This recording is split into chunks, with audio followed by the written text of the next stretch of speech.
ভারত মাতার 24 পরগনা স্থিত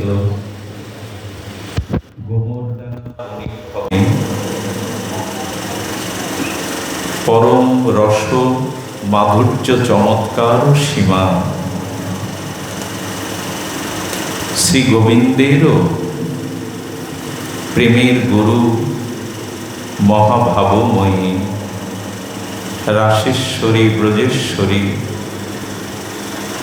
লাদিনী অধীশ্বরী শ্রীমতী বিষভানুনন্দিনী রাধা ঠাকুরানীর প্রকাট্য মহাপাবনী তিথিতে তৃতীয় দিবস ব্যাপী যে ভাগবতীয় ভক্তিযজ্ঞ সুধাযজ্ঞের পরম আয়োজন, সেই পরম আয়োজনের আজ বিশ্রাম দিবসীয় হরিকথায় প্রারম্ভে শুভারম্ভে যিনি ভবসাগর তারণের একমাত্র কারণ, যিনি হৃদি কন্দর তামস ভাস্কর, যার নামে ত্রয় তাপ হরণ হয়, যিনি ভবরোগের মহা ঔষধি স্বরূপ, যিনি অনাদিকালের অবিদ্যা অন্ধকার দূরীভূত করে দিব্য জ্ঞানালোকে উদ্ভাসিত করেন, সেই জীবন সর্বস্ব, জীবন ধন, প্রাতঃস্মরণীয় পরম বন্দনীয় শ্রী শিল গুরু মহারাজের পাবন পদার বৃন্দে পরার্ধ কোটি দণ্ডবৎ প্রণতি।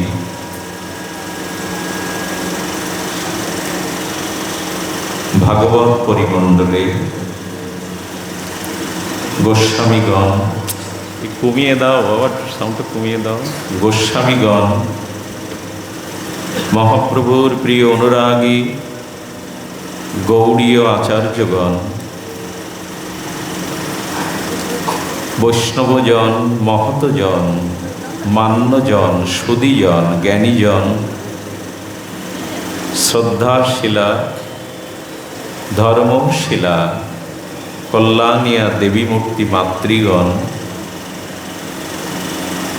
পাঠের সর্বাগ্যে আপনাদের অহৈতুক কৃপা প্রসন্ন দৃষ্টি প্রার্থনা করে সশ্রদ্ধ ভো ভো দণ্ডবৎ প্রণতি জ্ঞাপন করছি। কৃপাশীষ দান করুন। প্রেমা নামাদ্ভুতার্থ শ্রবণ পথগত কস্য নাম নাম মহিম্ন কো বেত্তাকস্য বৃন্দাবনমপি মহামাধুরীশ প্রবেশ।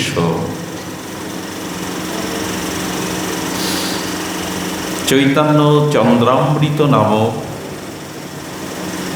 শ্রীমৎ প্রবোধানন্দ সরস্বতী পাদের অমর গ্রন্থ তিনি উল্লেখ করছেন, প্রেম পুরুষত্ব যে সীমা এবং ব্রজ নিকুঞ্জ মন্দিরের যুগল উপাসনা, রাগ ভক্তি কাহারও শ্রবণগত পথে প্রবেশ করেনি। এটি জীবের ভাগ্যাকাশে এই ভজন উদয় হয়নি। অতি রহস্যময় ভগবানের ব্রজভক্তির শ্রী নাম তত্ত্ব কেহ জানতেন না। বৃন্দাবনের লীলা মাধুর্য, মধুর বিপিনে ব্রজ মাধুর্য, যুগল মাধুর্য রসোপাসনা কে বা জ্ঞাত ছিল, কে বা জানত? ইহাতে কারো প্রবেশ অধিকার ছিল না। রহস্যময়ী সর্বোত্তম পরতত্ত্ব সীমা রাধা ঠাকুরানীর মহামহিমা তত্ত্ব, এটি জগতের জীবের ভাগ্যাকাশে এই তত্ত্বের উদয় হয়নি, প্রকাশ হয়নি। পরম কারণী রাধা কৃষ্ণ মিলিত তনু শ্রীকৃষ্ণ চৈতন্য ভগবান আবির্ভূত না হলে ব্রহ্মাদির অগোচর এই তত্ত্ব অধারাই থেকে যেত, জগতে প্রকাশ হতো না। মহাপ্রভু আবির্ভাবের পূর্বে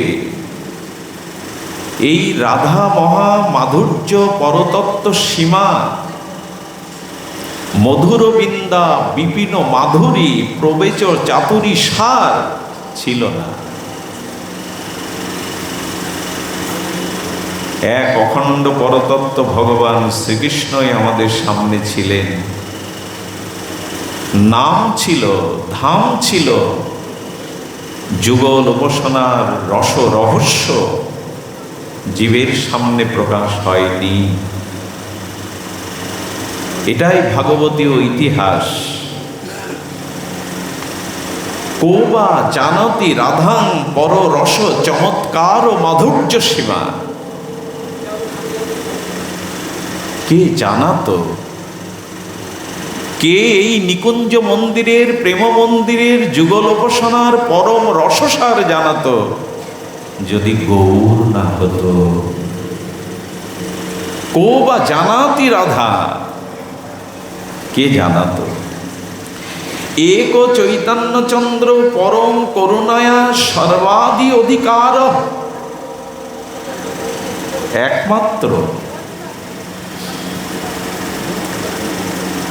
একমাত্র গৌরচন্দ্রই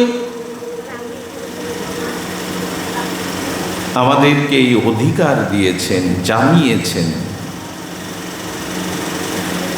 শ্রীদাম বৃন্দাবন যুগল ভজন ধন মোহে করালো উপদেশ।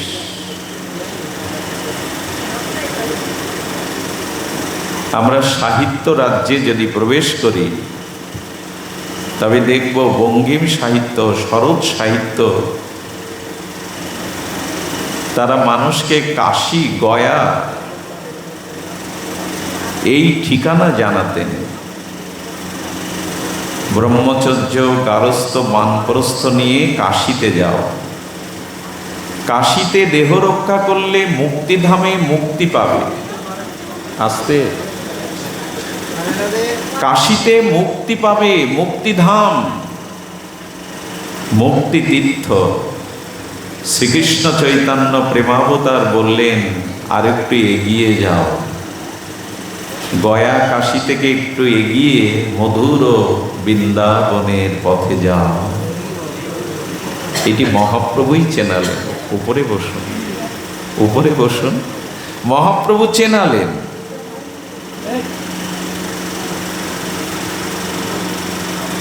মহাপ্রভু জানালেন সর্বাদি অধিকারও, এই অধিকার দিলেন মহাপ্রভু।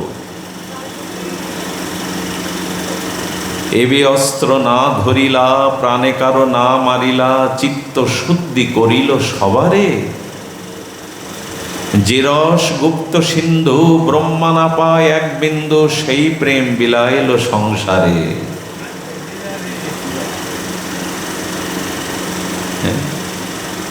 পতিত পাষাণ্ডী দুরমতি অতি, প্রাণে না মারিল কারে। হরিনাম দিয়া হৃদয় সদিল, যাচি গিয়া ঘরে ঘরে। আমাদের ভাগ্যাকাশে এমন কারো উদয় হয়নি, এমন কারুণ্য ঘন প্রেম ঘন দয়াল উদয় হয়নি, যিনি যেচে যেছে সেই ব্রহ্মারও যা প্রাপ্তিতে আসেনি, সেই ব্রজপ্রেম রাধা প্রেম জীবকে অকাতরে দান করলেন। একবার শ্রীপাদ নিত্যানন্দকে বলছেন, শ্রীপাদ, জীব অন্ধত্ব প্রাপ্ত হয়েছে, যাও জীবের হৃদয়ে ব্রজভক্তি প্রেমভক্তি হরিনাম দান করো। শোনো নিতাই, সকলকে দৈন্যের সহিত ভিক্ষা করে করে দাঁড়ে দাঁড়ে নাম দেবে, কেউ যেন বঞ্চিত না হয়। পাবো তো এমন দয়ার করুণার মূর্তি, আর পাবো তো? যিনি নাম নেবেন না, সন্ধ্যায় এসে সেই সন্দেশ সংবাদ আমাকে দেবে। নিতাই চাঁদ বললেন, তোমাকে বললে, তোমাকে জানালে কি করবে জানো নিতাই? যে ঠাকুর হরিদাস এবং তোমার করুণা গ্রহণ করতে আর অপারগ হবে, নাম নেবে না। নিতাই বলছে, কি করবে তুমি? বলে, আমি সেই জীবের দ্বারে গললোক নিকিত বাসে করজোরে বলবো, একবার কৃষ্ণ বলো। প্রভু, তুমি সাধারণ জীবের কাছে করজোরে করে বলবে? আচ্ছা, তথাপি যদি তোমাকে অবজ্ঞা করে?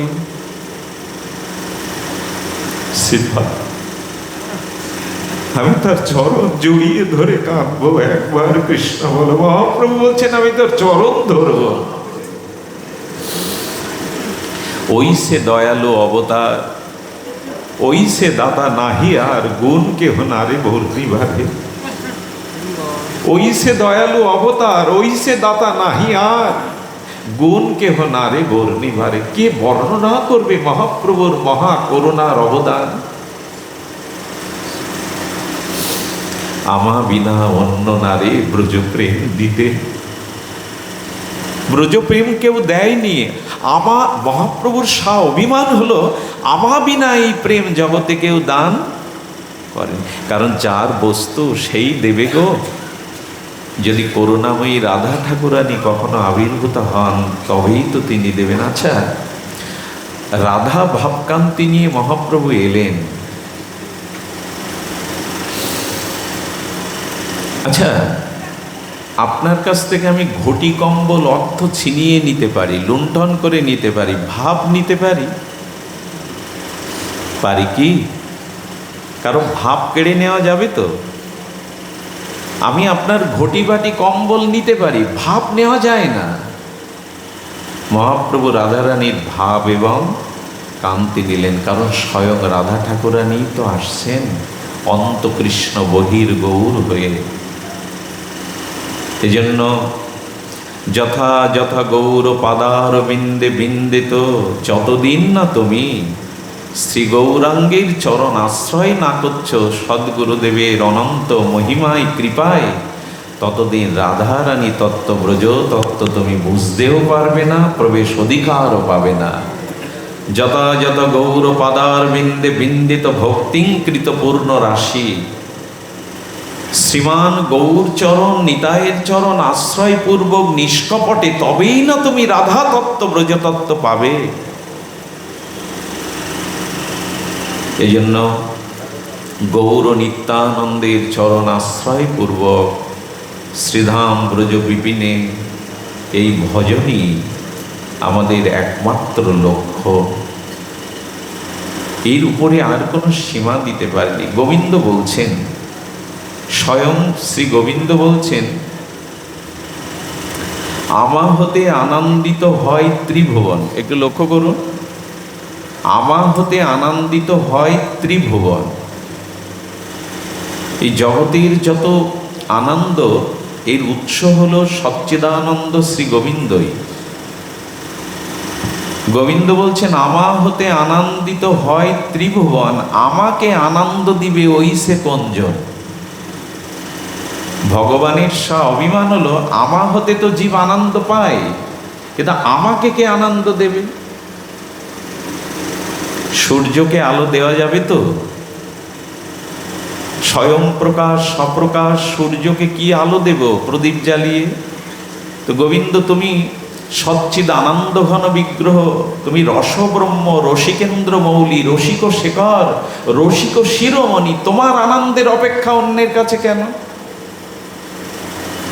আচ্ছা, সর্ব ঐশ্বর্য মাধুর্যের পূর্ণতম প্রকাশ যদি গোবিন্দ হয়, পূর্ণ ভগবানের যদি কিছু অপূর্ণ থাকে, এতে ভগবানের হানিত্ব হয় না? ধ্যান দিয়ে শুনুন, কোনো পূর্ণতর বস্তুর যদি কিছু অপেক্ষা থাকে, তবে তার পূর্ণত্বের হানি হয়। গোবিন্দ কি অপূর্ণ নন? তিনি অপেক্ষা করছেন কেন? আমাকে কে আনন্দ দেবে? তুমি যদি পূর্ণ হও, সচ্চিদানন্দ রসব্রহ্ম হও, রসিক শেখর হও, তোমার আনন্দ অন্যের কাছে অপেক্ষা থাকবে, তাহলে তুমি কোন পূর্ণ ভগবান? অপেক্ষা থাকলে তার পূর্ণত্বের হানি হয়। আমার এটা কম আছে, তার মানে আমার কিছু পূর্ণত্বের হানি হয়ে গেল। আমার এটা কম আছে। তো গোবিন্দ কার কাছে আনন্দ চাচ্ছেন? গোবিন্দ বলছেন, আমা হতে আনন্দিত হয় ত্রিভুবন, আমাকে আনন্দ দিবে ওই সে কোনজন।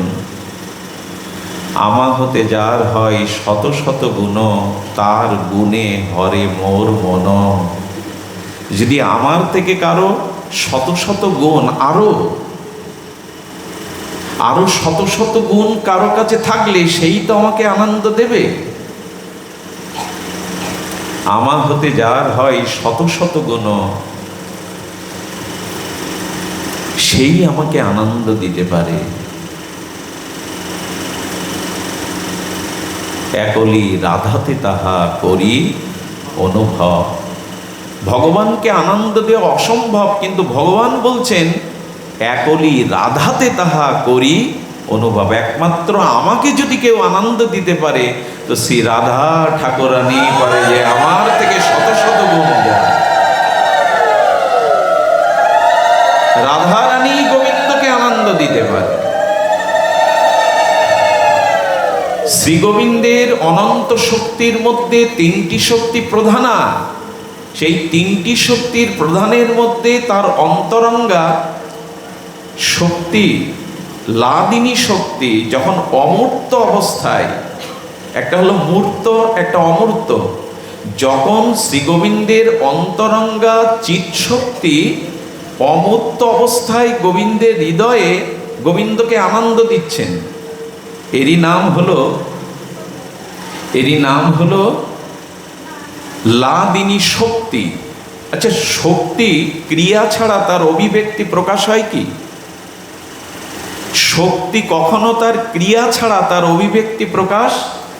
আচ্ছা, বিদ্যুতের তারের মধ্যে বিদ্যুৎ রূপ কোনো পদার্থ দেখতে পাচ্ছেন খালি চোখে? বিদ্যুতের ওই শক্তির ক্রিয়াটা এই বৈদ্যুতিক পাখার মাধ্যমে, যন্ত্রের মাধ্যমেই তো প্রকাশ হচ্ছে, টিভির মাধ্যমে, বৈদ্যুতিক পাখার মধ্যে। শক্তি ক্রিয়াশীলা, শক্তি ক্রিয়া ছাড়া তার অভিব্যক্তি প্রকাশ হয় না। আগুন প্রজ্বলিত, তাতে কোনো বস্তু না ধরলে আগুনের ক্রিয়া কি বোঝা যাবে? এর ভিতরে দাহিকা শক্তিতে বস্তু পোড়াতে পারে। ক্রিয়ার দ্বারা শক্তির অভিব্যক্তি প্রকাশ হয়। তো গোবিন্দের হৃদয়ে লাদিনী শক্তি যখন অমূর্ত, ওই যে বিদ্যুতের তারটা, শক্তিটা অমূর্ত অবস্থায়, কিন্তু যখন বাতিটা জ্বলছে, টিউবটা জ্বলছে, তখন শক্তির প্রকাশ। জলটা আকার নেই, কিন্তু শীতলীকরণ যোগে জলটা বরফ হয়ে গেল, আকার নিল কিনা? জলের আকার আছে নাকি চতুষ্কোণ? কিন্তু জলটা শীতলীকরণে যখন বরফের রূপ নিল, তখন জলের একটা আকার হলো। যেমন গোবিন্দের হৃদয়ে অন্তরঙ্গা লাদিনী শক্তি যখন অমূর্ত, কোনো মূর্তি নেই, তার নাম লাদিনী শক্তি। কিন্তু গোবিন্দকে ভেতরে থেকে আনন্দ দেওয়ার থেকে বাইরে এসে তাকে আনন্দ দেওয়ার জন্য কি করলেন? ওই লাদিনী শক্তি, অন্তরঙ্গা শক্তি বাহিরে রূপ নিলেন। যেমন সোনাটা গলিয়ে স্বর্ণকাররা নেকলেস তৈরি করে। আচ্ছা, নেকলেস করার পরে ওর মধ্যে সোনাই তো থাকে। এক বিবাহ বার্ষিকীতে তার প্রেয়সীকে তার স্বামী এক ভরি সোনা এনে বলছেন উপহার এনেছে, হাত পাথর। তো সোনার দলাটা হাতে দেওয়ার পরে বললো, সাবধানে রেখে দিও। বললেন, এত ভালোবাসো, এক ভরি সোনা এনেছো, তো আলমারিতে সুরক্ষিত করতে গিয়ে বারবার স্বামীর দিকে তাকাচ্ছে, প্রিয়র দিকে তাকাচ্ছে। বলে, কি গো, সন্তুষ্ট হওনি? বললো, হয়েছি, সোনা পেলে কেনা সন্তুষ্ট হয়, কিন্তু এটা যদি একটু নেকলেস করে আনতে তাহলে আরও শান্তি পেতাম, কারণ তো ওটা সিন্ধুকেই আবদ্ধ থাকবে। তো রাধারানী চিন্তা করলেন, আমি যদি কোনো মূর্তি নিয়ে সাক্ষাৎ গোবিন্দকে আনন্দ প্রেম দিতে পারি, সেটাই তো সার্থকতা। তো অমূর্ত লাদিনী শক্তিটা বাইরে যখন রূপ নিল, সেই রূপটাই হলো রাধা কৃষ্ণ প্রণয় বিকৃতি লাদিনী শক্তি কৃষ্ণ প্রেমের পূর্ণিমা, কৃষ্ণ প্রেমের প্রসন্ন প্রতিমা শ্রী রাধা ঠাকুরানী রূপ নিলেন, বাইরে মূর্তি রাধা রানী নিয়ে নিলেন। এই জন্য রাধা কৃষ্ণ এক আত্মা, দুটো ভেদ নাই, কিন্তু অমূর্ত থেকে মূর্ত এই প্রেমময়ী রাধারানীর কাজ কি, তার ক্রিয়া কি? রাধারানীর ক্রিয়া হলো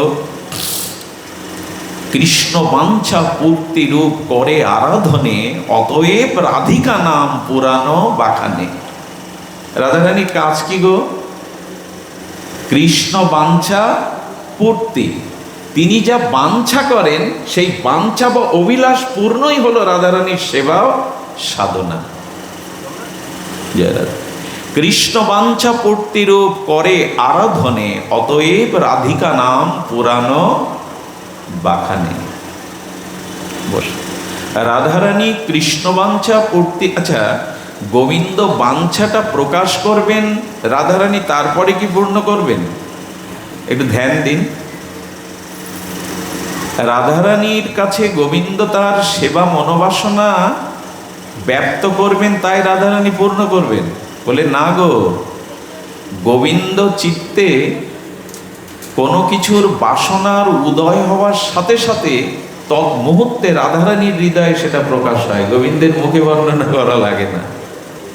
দেখুন, সেবাটা খুব কঠিন কাজ, আর সেবা ছাড়া কারো প্রেম ভক্তি এ পথে হওয়ার সম্ভাবনা নাই। সেবা অবিলাস মাগে নরোত্তম, সাক্ষাৎ চম্পক মঞ্জরি ব্রজের মঞ্জরি। ঠাকুর নরোত্তম সমস্ত গোস্বামী গ্রন্থের নির্যাস ভজন অনুভূতি রস দিয়ে বললেন, সেবা অবিলাস মাগে নরোত্তম দাস। সেবা ছাড়া এ রাজ্যে কিছু পাওয়া যাবে না। রাধারানী এই জন্য সেবা মূর্তি নিয়েছেন। কি সেবা? গোবিন্দের চিত্তে যে বাসনার উদয় হয়, সাথে সাথে রাধারানীর চিত্তে সেই বাসনা জাগ্রত হয়ে যায়। গোবিন্দের এটার সেবক হতে গেলে না বলে কয়ে সেবা হয়। বাবা এক গ্লাস জল দাও, তো মুখ দেখে যদি না বোঝো তার জল পিপাসা লেগেছে, তুমি প্রকৃত সেবক নয়।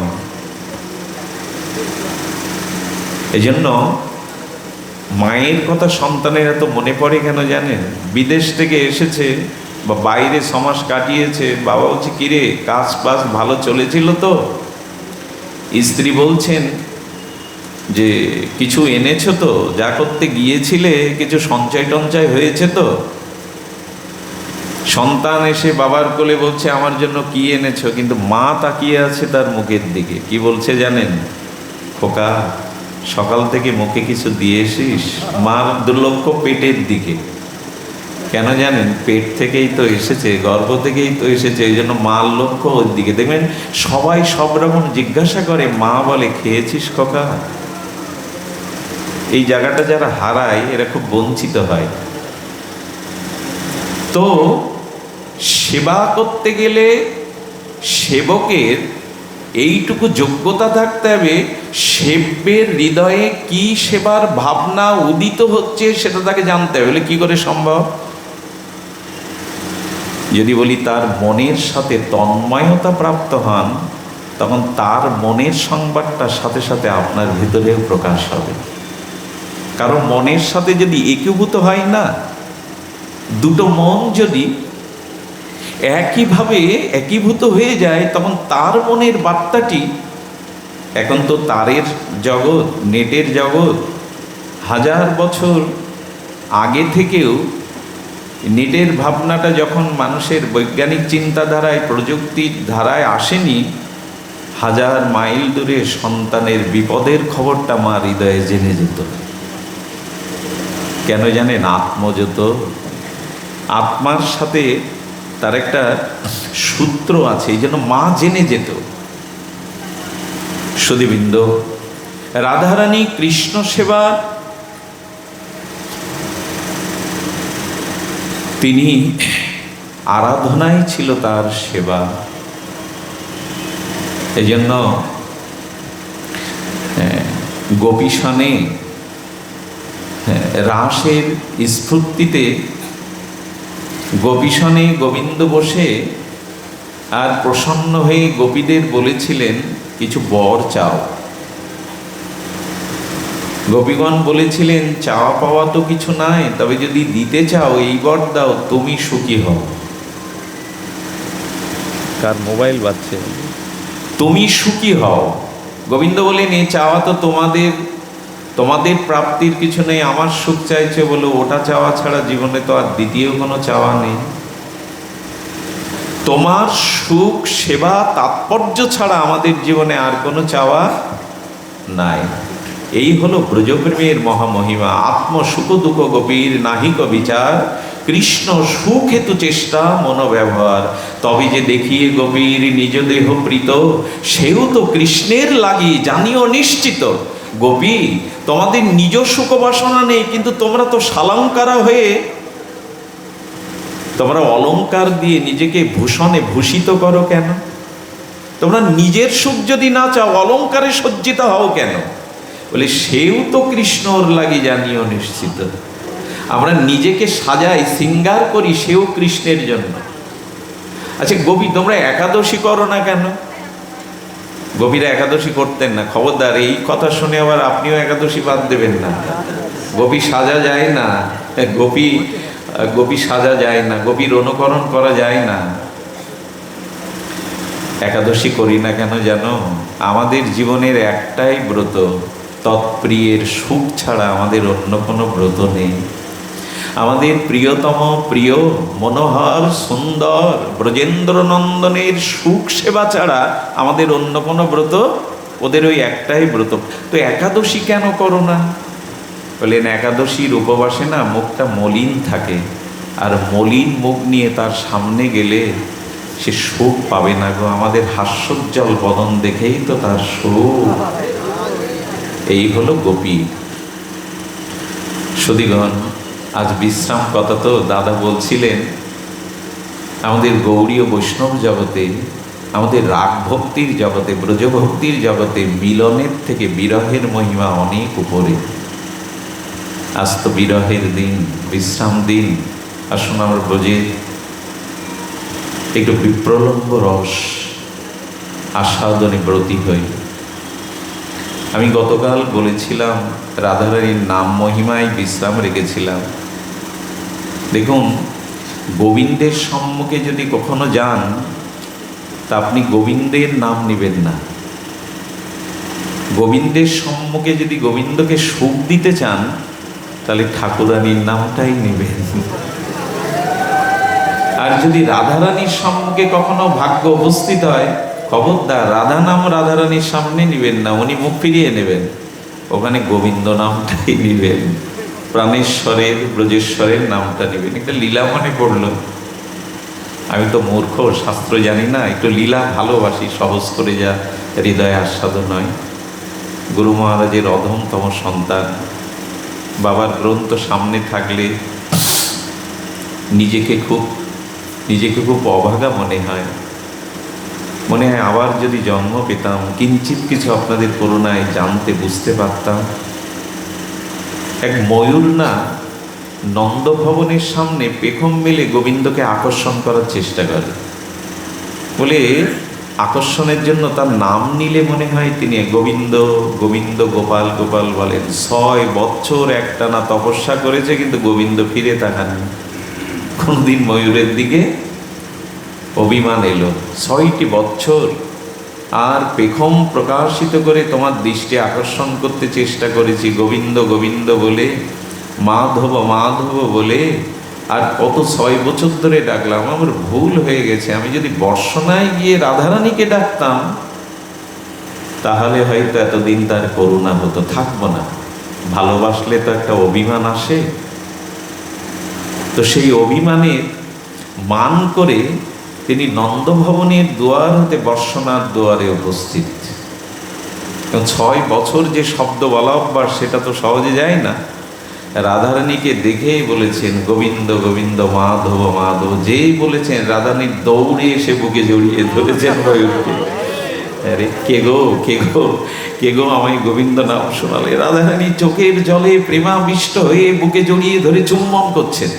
আরে 6 বছর যার নাম নিলাম, সে একবার দৃষ্টির কটাক্ষ দৃষ্টি দিয়ে তাকালো না, আর বুকে জড়িয়ে ধরছে। ঠাকুরানী বলো তো, একবার তার নাম নিলে তুমি এমনি করে বুকে জড়িয়ে ধরে আদর করছো, চুম্বন করছো, 6টি বছর তার নাম নিলাম, একবারও কৃপা কটাক্ষ দৃষ্টি দিল না।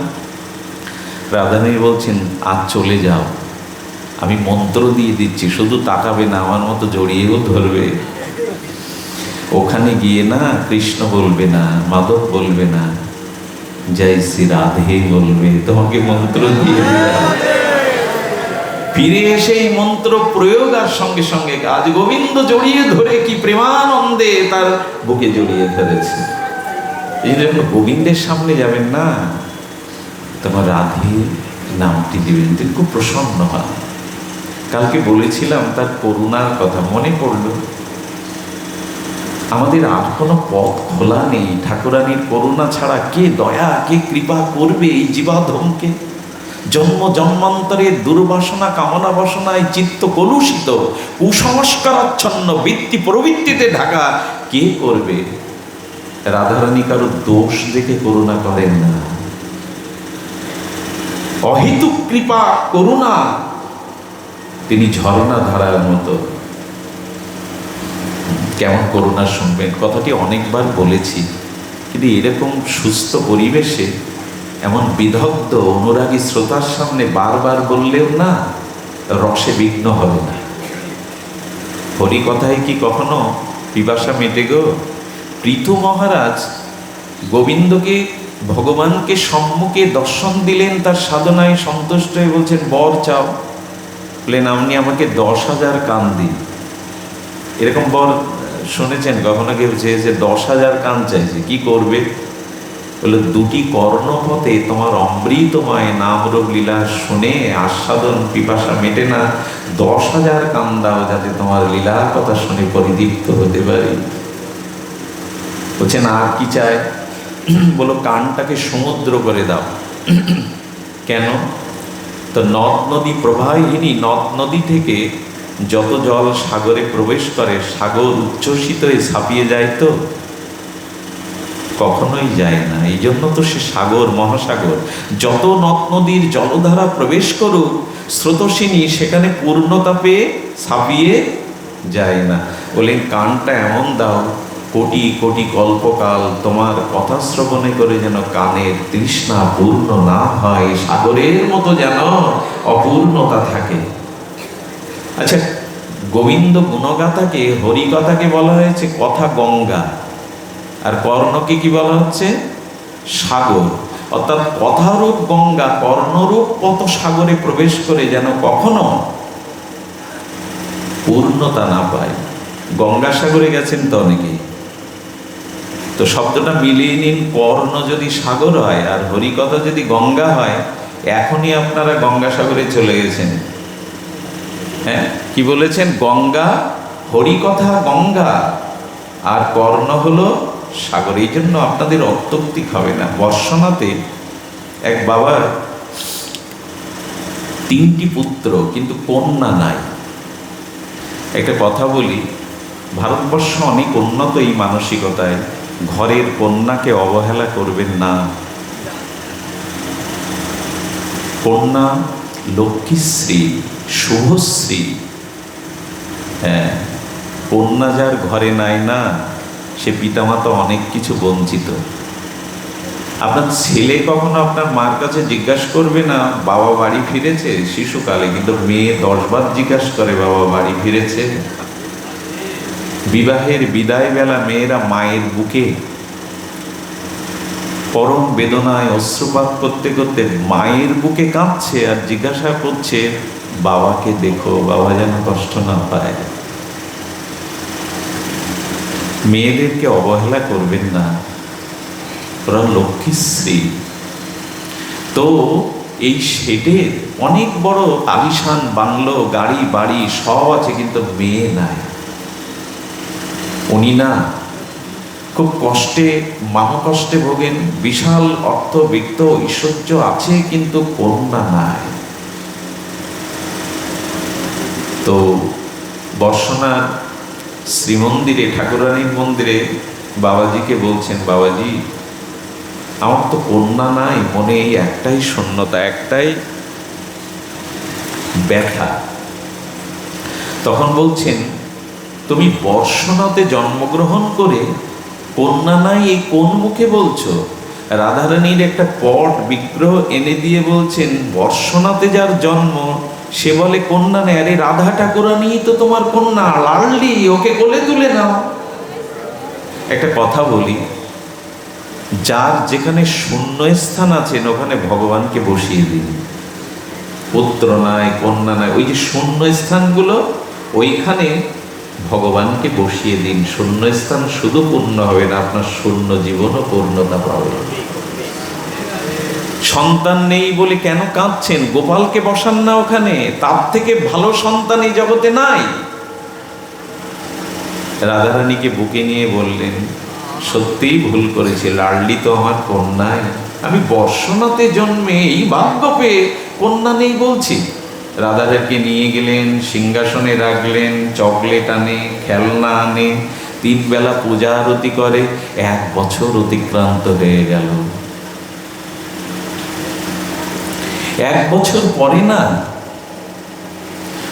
উনি কি করেছেন, ওনার বৃন্দাবনের দেখবেন বিশেষ করে বর্ষনার মেয়েদের মায়েদের চুড়ি পরার খুব, হাত ভর্তি চুড়ি, নূপুর থাকবে, ওদের চলাটাই যেন নৃত্য আর কথা বলাটাই যেন সঙ্গীত। দেখবেন ব্রজবাসীদের চলাটা, ঘাগরি পরে যখন নূপুর পায়ে চলানোটা চলছে যেন নৃত্যে চলছে, আর কথা বলাটা যেন সঙ্গীত ও সুধা যাচ্ছে। এই জন্যই তো ব্রজ। তো চুরি পরেন 3 বৌমা, আর ব্রজবাসীদের মুখটা, আমি একবার প্রশ্ন করেছিলাম, ব্রজবাসী মায়েরা ঘোমটাটা বুকের কাছে দেয় কেন? বললেন, কত বাবাজি মহারাজ সর্বস্ব ত্যাগ করে ব্রজে পড়ে আছে, আমার মুখ দর্শন করে যদি তাদের ভজনে বিঘ্ন হয় আমি বড় অপরাধী হয়ে যাব, তাই মুখ ঢেকে রাখি। এদের চিন্তা ভাবনাই আমাদের সাথে মিলে না। তো 3 বৌমা চুরি পড়ছে, হাত ভর্তি চুরি পড়ছে। রাধারানী বিগ্রহ থেকে বলছেন, আমিও তো এই বাড়ির মেয়ে, আমারও তো স্বাদ হচ্ছে চুরি পড়তে। ঠাকুরানী প্রকট হয়ে গেছেন, কিশোরী মূর্তি নিয়েছেন, হ্যাঁ, ঘোমটাটা টেনে দিয়ে বলছেন, আমাকে চুরি পরাও। যেই না ঘরে প্রবেশ করেছে, পুরো ঘরটা দিব্য অনির্বচনীয় গন্ধে ভরে গেছে। তার জ্যোতিতে সমস্ত ঘর যেন শতচন্দ্রের কিরণ উদ্ভাসিত আলোয় ভরে গেছে। হাতটা দেখেই চুরিওয়ালা ফেরিওয়ালা হাতের দিকে তাকিয়ে আছে, সব ভুলে গেছে, হাত থেকে চুরি পড়ে যাচ্ছে। কে গো তুমি? আমাকে চিনবে না, আমি এই বাড়ির মেয়ে গো, তোমাকে তো আগে দেখিনি, তোমাকে তো আগে দেখিনি। বলো, আমি এই বাড়ির মেয়ে গো, এতদিন ছিলাম না, তুমি আমাকে চুরি পরিয়ে দাও। হাতটি যখন চুরি পরালো না, সেদিন চোখে জল এসে গেছে। চুরিওয়ালা ফেরিওয়ালা, এমন হাত হয় কারো? আমার সমস্ত অঙ্গ পুলকিত হচ্ছে কেন? উনি ওই দিন আর ফেরি করতে পারেননি। সন্ধ্যাবেলায় শেঠের দোকানে গিয়ে বলছেন, আজকে 3টা নাই 4 জনের চুরির মূল্য দিন। আচ্ছা, আপনি আমার সাথে এটা করতে পারলেন? আপনার এমন একটা সুকন্যা, সুলক্ষণা কন্যা, দেবী কন্যা, যেন প্রেমের পুতুলি ঘরে আছে, আপনি তো একদিন আমাকে জানাননি। তোমার ভুল হচ্ছে, আমার কোনো কন্যাই নেই, হয়তো পাড়া প্রতিবেশী কেউ এসে চুরি পড়ে গেছে, কোনো আত্মীয় এসেছে। আচ্ছা, আমি 3 জনের মূল্য দিচ্ছি, দেখো আমার ঘরে আপনজন কেউ এলে আমাকে জানাতো, আমাকে মোবাইল করে জানাতো বা টেলিফোন করে জানাতো, আচ্ছা তুমি কাল সকালে নেবে, যদি কেউ পড়ে থাকে আমার নাম করে, আমি সকালে তোমাকে বা আগামীতে মূল্যটা দিয়ে দেব। মূল্য দিলেন না। বাড়ি এসে যখন ঘুমিয়েছে না, মধ্যরাত্রে রাধারানী প্রকট হয়ে বললেন, 1টা বছর হয়ে গেল, এখনো মেনে নিতে পারলে না আমি তোমার মেয়ে, তোমার ঘরে একটা মেয়ে আছে, এখনো মেনে নিতে পারলে না তোমার একটা মেয়ে ঘরে আছে। চমকিত হয়ে উঠে আছাড় খেয়ে পড়েছেন, মারে বলো ভুল হয়ে গেছে রাধে। সঙ্গে সঙ্গে পকেটে টাকা নিয়ে ড্রাইভারকে গাড়ি বের করতে বলে ছুটে চলেছেন। কোথায় জানেন? ফেরিওয়ালার বাড়ি। দরজা নক করে খুলে দিলেই চরণে পড়ে গেছে, ক্ষমা করে দাও, আমার মেয়ে চুরি করেছিল, বড় ভুল হয়ে গেছে। কত ভাগ্যবান তুমি। এই হলো ঠাকুরানী। একবার তাকে একটু হৃদয়ের ভালোবাসা দিয়ে নিজের করে নিয়ে রাধারানী অপার করুণাময়ী, অপার করুণা তার।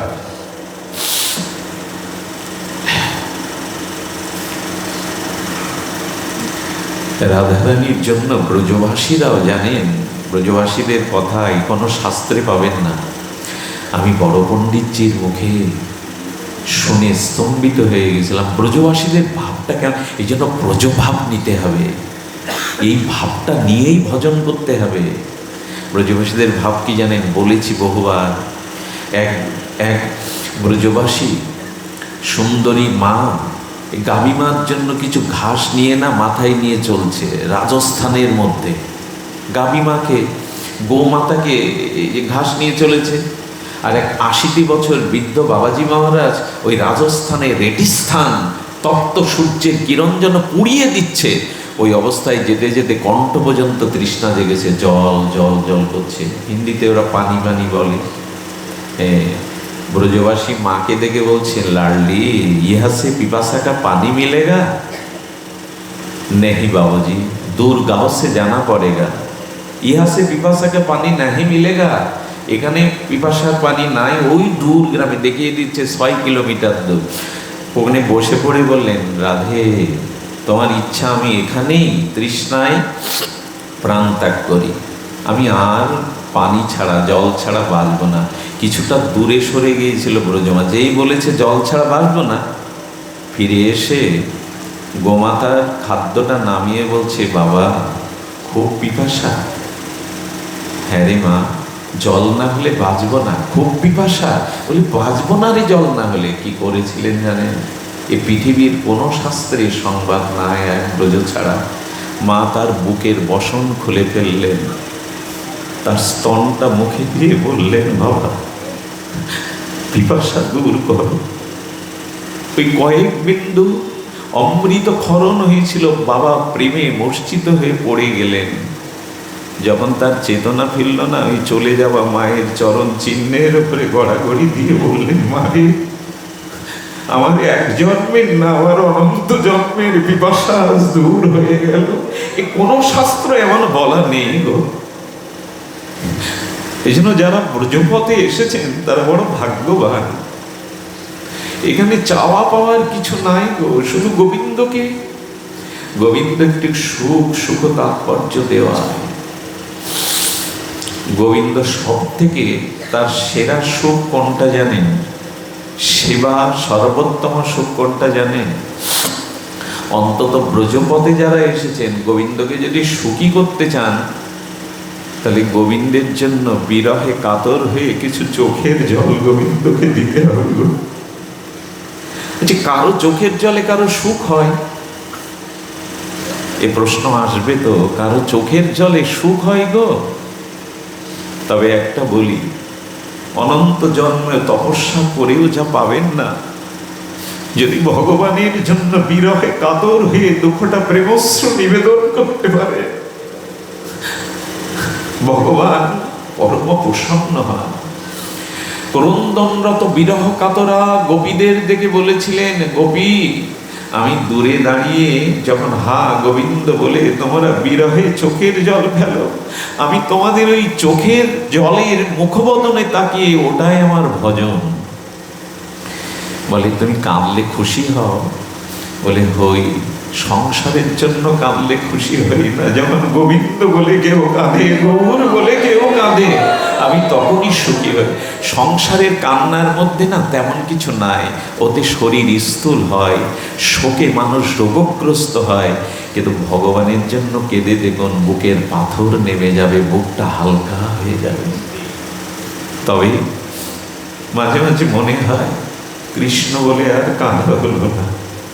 কেঁদেছি অনেক বিষয়ের জন্য, স্ত্রী পুত্রের জন্য, কৃষ্ণ বলে কাঁদা হলো না। তবে কান্নাটা ছোঁয়া ছিল, যে গোবিন্দ বলে রাধা বলে কাঁদতে পারে না, তার পাশে গিয়ে বসুন, ওই রোগ আপনাকেও আক্রান্ত করবে। এটা আবেগ নয়, ভগবান সন্তুষ্ট হন। এই জন্য দেখবেন চোখের জল পড়তে পড়তে না এখানে একটা রেখা শুকিয়ে গেলে একটা পথ রচনা হয়, হয় কিন্তু একটা দাগ পড়ে যায়। গোবিন্দ বললেন, ওতেই অনন্ত জন্মের মলিনতা মুছে যায়, ওই পথ দিয়েই আমি তোমার নয়ন সমুখে হাজির হই। কাঁদো গোবিন্দ বলে কাঁদো, সংসারের জন্য কেঁদে কিছু পাবে না, ওটা তোমাকে দেবে না কিছু। গোবিন্দ বলে কাঁদো, এই কান্নাটা শিখিয়েছিলেন রাধা ঠাকুরানী গোপীগণ। চলুন সেই বিরহ কাতরা মাথুর বিরহের কিঞ্চিত আস্বাদন। দেখুন, মিলনে প্রিয় সম্মুখে থাকে, মিলনে প্রিয় বা প্রিয়া সম্মুখে থাকে, কিন্তু বিরহে প্রিয় ত্রিভুবনময় হয়ে যায়, যেদিকেই তাকায় সেদিকে প্রিয়। এজন্য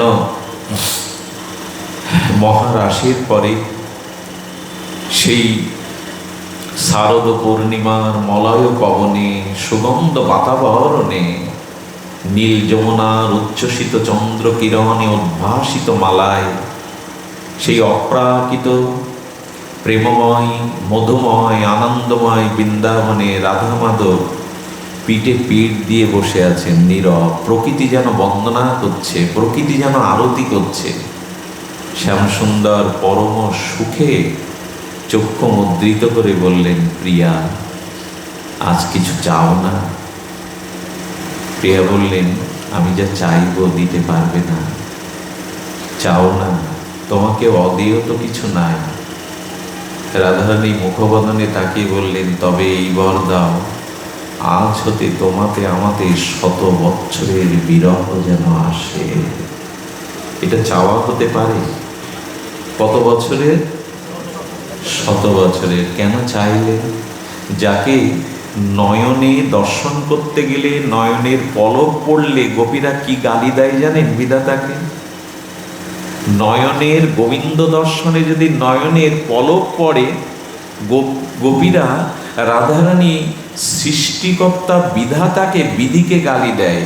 কি গালি দেয় জানেন? কোটি আঁখি দিল না বিধি, দিল মাত্র 2, তার মধ্যে নিমেষ দিল কি দেখিব মই।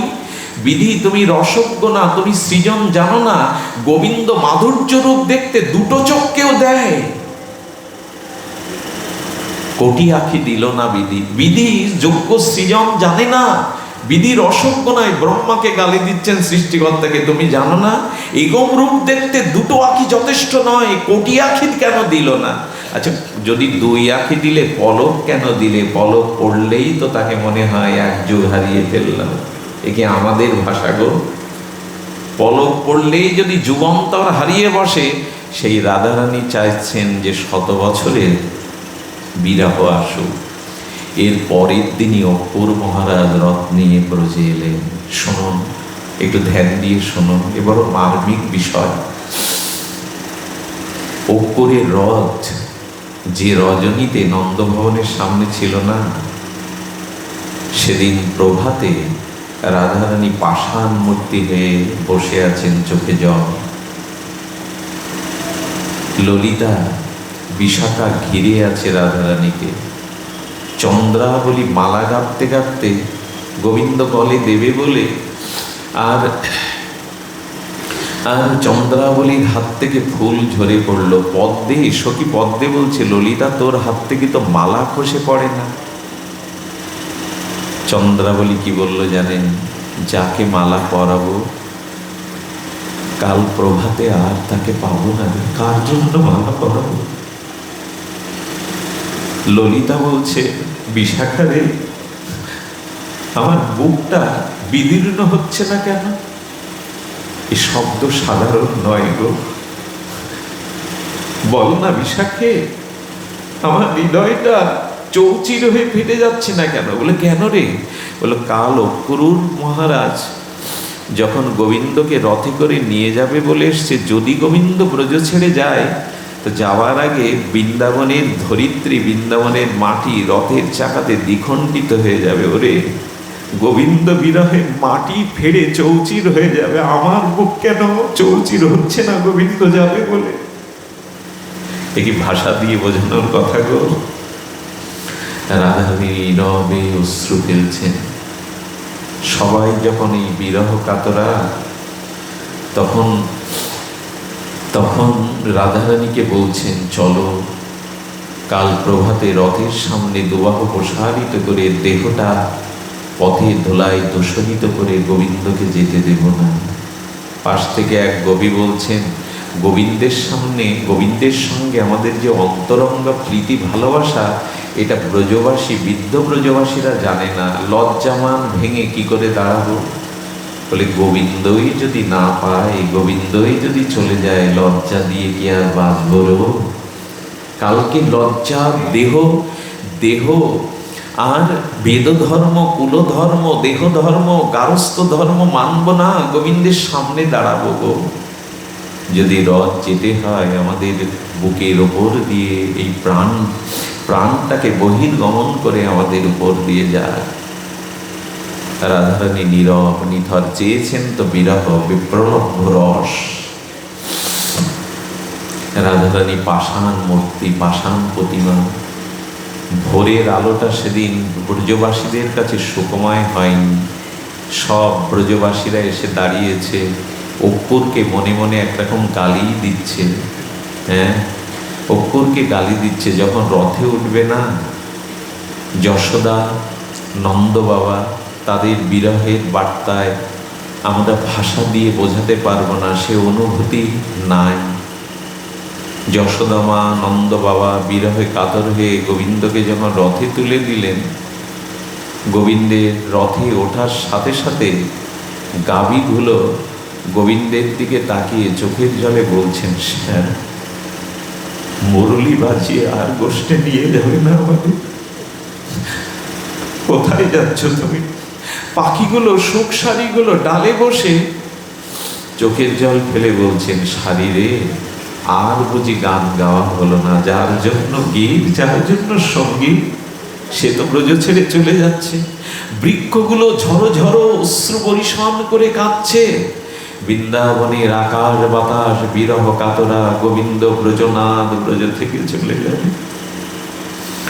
রাধারানীর কাছে গোবিন্দ রথে ওঠার আগে বলেছিল কি জানেন?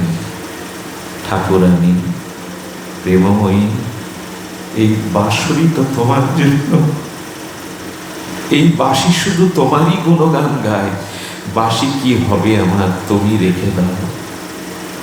বাঁশি দিলেন, নূপুর দিলেন, কারণ দ্বারকা মথুরায় বাঁশি মানায় না, নূপুর মানায় না।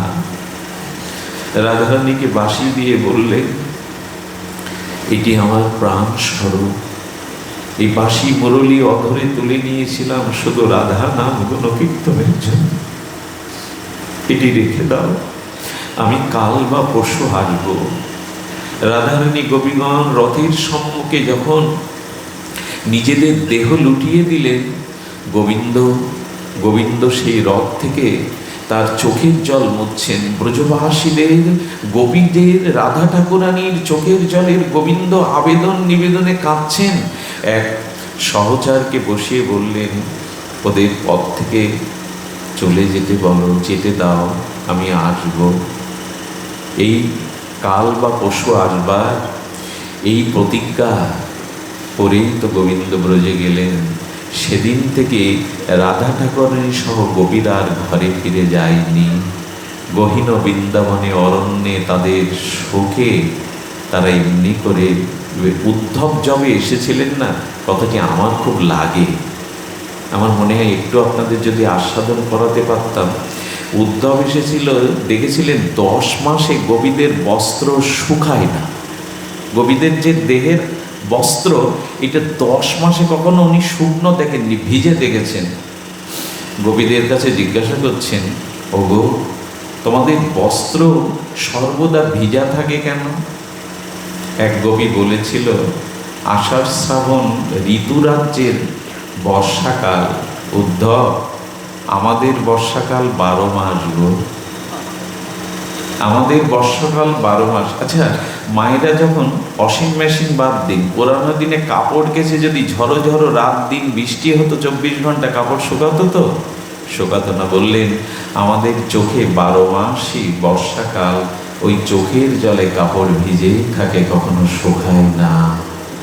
এই ব্যাখ্যা, এই কথা অনুভূতির রাজ্যের, এটা বাক্য দিয়ে নিরূপণ করা যায় না। কিন্তু গোস্বামীগণ কিঞ্চিত কৃপা করে, গুরু মহারাজ কৃপা করে, গ্রন্থকাররা কৃপা করে গোস্বামীগণ গ্রন্থের পৃষ্ঠায় শব্দ দিয়ে কিছুটা বোঝাবার চেষ্টা করেছেন। গোপীদের রান্না করে আর তারা কিছু পেত না। সেই আগুনকে চাপা দিলে যে রং হয়, সেই রঙে রাঙিয়ে তারা বিরহ কাতরা হয়েছিল। রাধারানীর তখন জল্প প্রজল্প করতে করতে দশম দশা, কখনো মূর্ছিত হয়ে যান ফেনাবিল মুখে, আর তেমন ফেনা ওঠে, মূর্ছিত হয়ে পড়ে যান, আবার কৃষ্ণ নাম শুনিয়ে তাকে বারবার বারবার চেতনা ভঙ্গ করেন। একদিন রাধারানীর চেতনা ফিরে পেয়ে দেখে বৃক্ষের শাখাতে বায়স বসে আছে। কাক। আহারে, ঠাকুরানী হাত জোর করে বলছেন, মথুরার দিকে তাকিয়ে আছো, মথুরায় যাবে গো। হে বান্ধব, মথুরায় উড়ে গিয়ে একটা সংবাদ দাও রামনাথকে। তুমি তো লোকের সংবাদ দাও, আমাদের এই দুঃসংবাদটা প্রাণনাথের দুয়ারে মথুরায় গিয়ে পৌঁছে দাও না। কাক যেন মনে মনে বলছেন, ঠাকুরানী কি সন্দেশ, কি বার্তা প্রাণনাথকে দেব? বলেন, এই বার্তা দিও যে একটি ঘরের মধ্যে রাধারানীর দেহ ঘরে কৃষ্ণ বিরহের আগুনে দাও দাও করে জ্বলছে, কিন্তু সেই গৃহের গোয়াল ঘরের পশুটার আগুন লাগলে যেমন পুড়ে মরে, দড়ি ছিঁড়ে বেরোতে পারে যদি দরজা উন্মুক্ত থাকে। কিন্তু প্রাণনাথকে বলো, রাধারানীর বিরহ অনলে তার দেহ ঘরে আগুন লেগেছে, তার প্রাণ পশুটা বেরিয়ে যেতে পারছে না, কারণ তুমি কাল বা পশু আসবো বলে একটা আশার শিকল বাইরে দিয়ে টেনে দিয়েছ। যদি পারো বলবে শিকলটা যেন সে খুলে দিয়ে যায়, যাতে প্রাণটা অন্তত বাঁচে গো। তাকে গিয়ে বলো। উদ্ধবকে বলেছিলেন, উদ্ধব, মথুরায় পূর্ণিমা হয়, চাঁদ ওঠে, রাত হয়। জিজ্ঞাসা করছেন, উদ্ধব তুমি তো বিজ্ঞ, মথুরাতে রাত আসে, পূর্ণিমার চাঁদের উদয় হয়, বলে কেন হয় না? তো পৃথিবীর সবখানেই হয়। বলে, মথুরায় যদি পূর্ণ চাঁদের উদয় হতো, তাহলে রাসরজনীর কথা মনে করে অন্তত একবার আমাদের কথা তার মনে পড়ত। কেন পড়বে জানো? আমরা তো গোয়ালিনী, আমাদের সেবা ভাব নাই, আমরা সেবা জানি না, আমরা শিক্ষিত নই। মানুষ যখন মন্দের থেকে পরম ভালো পেয়ে যায়, যখন অল্প থেকে বেশি পেয়ে যায়, তখন অল্পকে ভুলে যায়। এটা জগতের রীতি। আমার মনে হয় গোবিন্দের প্রেয়সী মথুরায় যারা রুক্মিণী সত্যভামা প্রেয়সী বৃন্দ, এরা আমাদের থেকে সঙ্গীতে মাধুর্যে রূপে অনেক অনেক গোবিন্দকে আনন্দ দেন। এই জন্য বেশি আনন্দ পেলে অল্প আনন্দের কথা ভুলে যায় সকলে। রাধারানী এই বিরহে খেদোক্তি করছেন, এমনি করে তিনি বিরহে অনালে সর্বদা ভাসছেন। রাধারানীর এই বিরহ কাতর দশা দেশে উদ্ধব পর্যন্ত প্রায় উন্মাদ হয়ে গিয়েছিলেন। রাস পোশাক খুলে করুণাময়ীর চরণ ধুলাতে, ব্রজ ধুলাতে গড়াগড়ি দিয়ে উদ্ধব হয়েছিলেন আত্মহারা। উদ্ধব যেন পাগল পারা হয়ে গেছিলেন। মুখে ওই একটাই নাম, হারাধে হারাধে। এমনি করে বিরহ কাতরা রাধারানী। মাঝে মাঝে কি হতো জানেন? মাঝে মাঝে বিরহের সেই পরম দশায় সূর্য উদয় হলে পদ্ম পাপড়ি মেলত না। বৃন্দাবনে সূর্যের উদয়ে কোনো সরোবরে গোবিন্দ বিরহে পাপড়িগুলো আর প্রকাশিত না। বাতাস যেন থেমে কোন বিরহের সঙ্গীত ধরেছে। সেখানে ফুলদলে আর ফুলগুলো ফোটে না। আর গাভী মাগুলো গোবিন্দের মুরলীর ধ্বনিতে মুক্তির আনন্দে তারা দৌড় দেয় না। যেন ব্রজের একটা শোকের ছায়া। এই বিরহ, চরম বিরহ কাতরা হয়ে ঠাকুরানীর আর গোপীগণের এমনি করে 100 বছর প্রায় কেটেছিল। তবে এইটুকু বলি, মিলনের থেকে বিরহেতে আরো আনন্দ কেন জানেন? উদ্ধব যবে এসেছিল, উনি জ্ঞান প্রধান, পরম জ্ঞানী, বৃহস্পতির শিষ্য আর গোবিন্দের মন্ত্রণাদাতা, মহামন্ত্রী। কিন্তু উদ্ধব বেসে গিয়েছিল। একবার না রাধারানীর দশম দশা থেকে ললিতার হাত ধরে বলছেন, ললিতা প্রাণবধূকে ফিরিয়ে আন, আমার প্রাণ তো আর বাঁচবে না রে, আমার এই দেহটা কবে, আচ্ছা রাধারানী কি জন্মমৃত্যু আছে? বলেন এই প্রাণ চলে গেলে, আমার জীবন যদি চলে যায় না, সেদিন আমি কি আশায় বুক বেঁধে রয়েছি, যদি প্রাণ চলে যায়, ব্রজনাথ যদি এসে দেখে আমি নাই। একবার যা। রাধারানীকে ললিতা বলছেন, আমি ব্রজে গেলে আমাকে চিনে ফেলবে, তারা মথুরা থেকে ব্রজেন্দ্র নন্দনকে ছাড়বে না রে, আমি ব্রজে গেলে চিনে ফেলবে।